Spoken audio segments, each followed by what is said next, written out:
When you go to a casino, when you go to the roulette table, do you bet it all on, say, the number 21?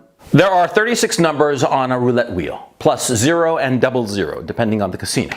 So 37, 38 numbers on the roulette wheel. Do you take your stack of chips, maybe $1,000, maybe $10,000, and do you bet it all on the number 21? Do you just put it there like a big tower, like a big phallic symbol of how big balled you actually are? Is that how you go to the roulette table? No, of course not. Of course you don't do that. That'd be idiotic, yeah?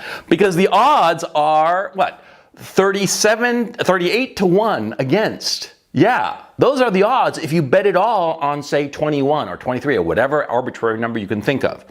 If you bet it all on a single number on the roulette table, the odds are astronomically high that you will lose. You will lose it all. All the money that you brought to the table, you'll lose it just like that on the single bet. Do you do that? No, of course not. Of course you don't do that. Just like, for instance, when you applied to college, did you apply to the one college? Huh? No, of course not. You applied to 5, 10, 20. I applied, actually, back in the day, I applied to something like 22. Yeah, I had like a whole thing spread out of all the schools I was applying to, the top tier schools and the mid tier schools and the bottom tier schools, safety schools, right? And yeah, I applied to like 24, I think. But my point, my obvious point, see, you don't bet it all on the one thing. And of course, the corollary to this is that the more schools you apply to, the more likely it is that you'll get accepted to one. The more numbers on the roulette wheel that you bet on, the more likely it is that you'll win.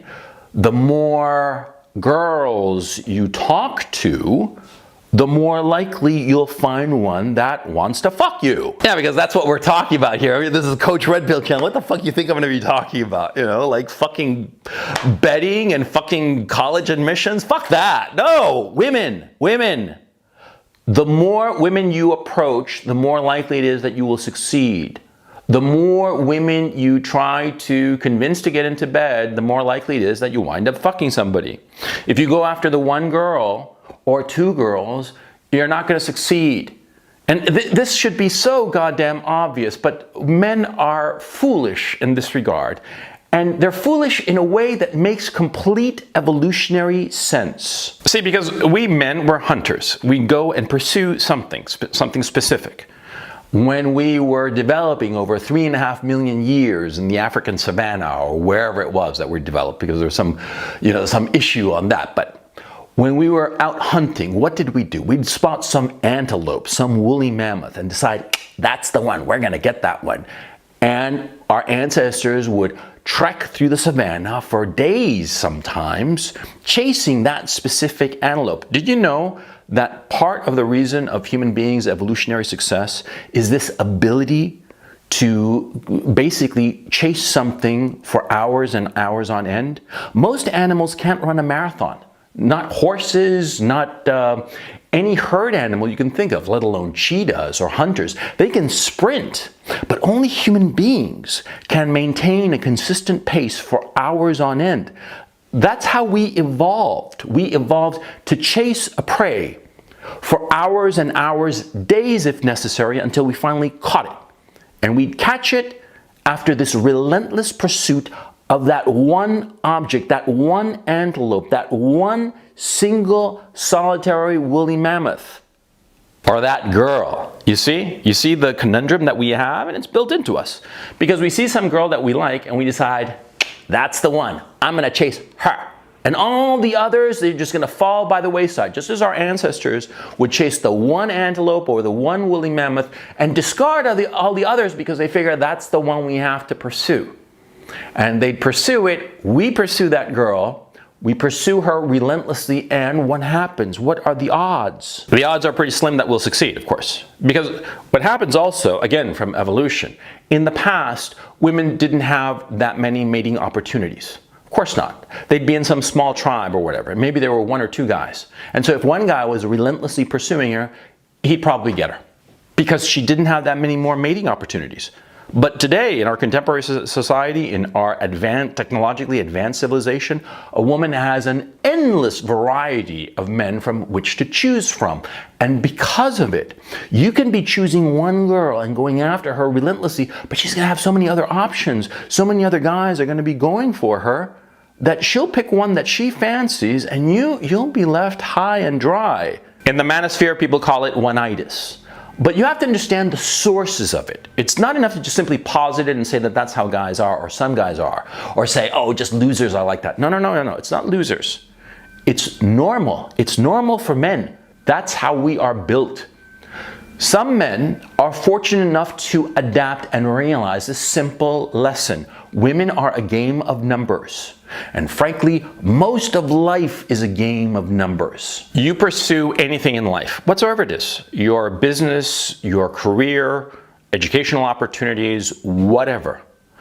The more numbers you try after, the more you try, rather than focus on the one opportunity, but multiple opportunities, the more likely it is that you'll succeed. And this is a truism of life, but it goes counter to how we have evolved as men. Like I said, we focus on the one thing. That's how guys are. And this quality is exceptionally good at certain tasks. For instance, when you really want to figure something out, when men want to figure something out and really get to the bottom of it, we focus relentlessly until we come up with the answer. That's why scientists tend to be men, because women's priorities are different. Women's natural proclivity is to be sociable. And so they're much more interested in social interaction than focusing on one thing, all autistic, all single-minded and focused, and go all the way to the bottom. Guys are great at this because that's how we evolved. And because of this incredible ability to focus and just grind down to the very bottom of something and figure it out, we have the technological civilization that we have. Every single bit of technology is because of this wonderful ability that men have, that women do not have. And that's why women are less successful than men in STEM fields, no matter what kind of social engineering they're trying to achieve.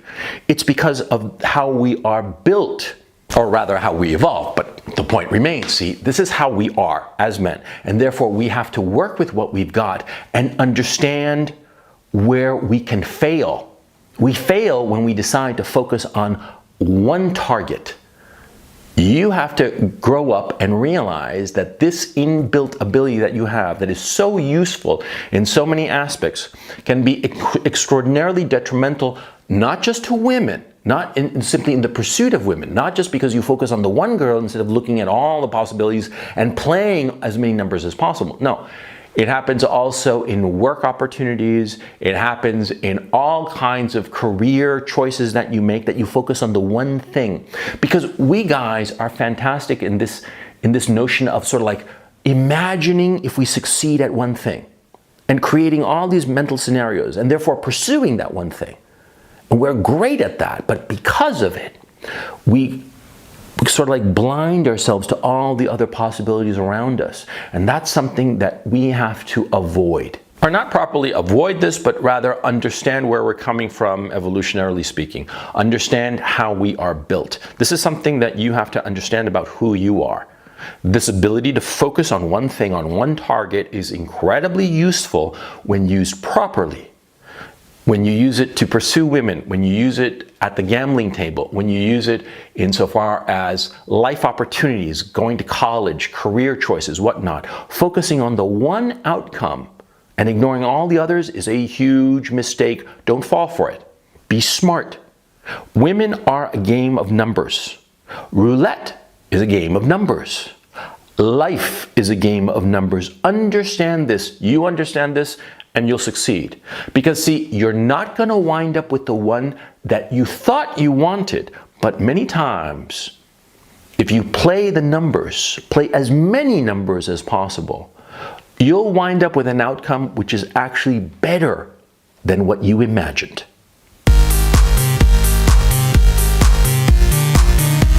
Thanks so much for watching this video. I hope you enjoyed it. And if you enjoy my content, please check out the links below to my Patreon channel, where I do an extra video every week and a call-in broadcast every Sunday, and also my GL channel. Also, the other social media places that I post are down there too. So go check them out, please. And once again, thank you very much for listening, and I'll catch you next time.